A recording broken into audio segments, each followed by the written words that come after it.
भोंदूबाबा अशोक खरातचा मुद्दा आज अधिवेशनात गाजण्याची शक्यता आहे। विरोधक भोंदूबाबाच्या मुद्द्यावरून आक्रमक होण्याची शक्यता आहे। मंत्र्यांचे भोंदूबाबा सोबतच्या असलेल्या फोटोवरून विरोधकांकडून आधीच चौकशीची मागणी करण्यात येते, तर दुसरीकडे विरोधकांच्या मुद्द्यांना उत्तर देण्यासाठी सरकारकडूनही तयारी करण्यात आली। माझ्याकडे सर्वाधिक पुरावे असल्याचं विधान फडणवीसांनी केलं होतं आणि त्यामुळे विरोधकांच्या मुद्द्याला उत्तर देण्यासाठी सरकारचीही तयारी असल्याचं दिसतंय। भोंदूबाबा अशोक खरातचा मुद्दा आज अधिवेशनात गाजण्याची शक्यता आहे। विरोधक भोंदूबाबाच्या मुद्द्यावरून सभागृहात आक्रमक होण्याची शक्यता। मंत्र्यांचे भोंदूबाबा सोबत असलेल्या फोटोवरून विरोधकांकडून आधीच चौकशीची मागणी केली जाते, तर दुसरीकडे विरोधकांच्या मुद्द्यांना उत्तर देण्यासाठी सरकारकडूनही तयारी करण्यात आली।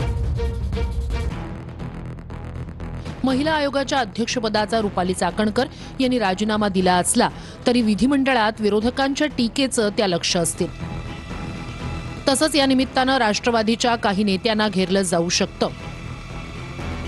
उद्धव ठाकरे मुख्यमंत्री असताना भोंदूबाबा खरातच्या आश्रमासाठी दारणा धरणातील 39 लाख लिटर पाणी आरक्षित करण्यात आलं होतं।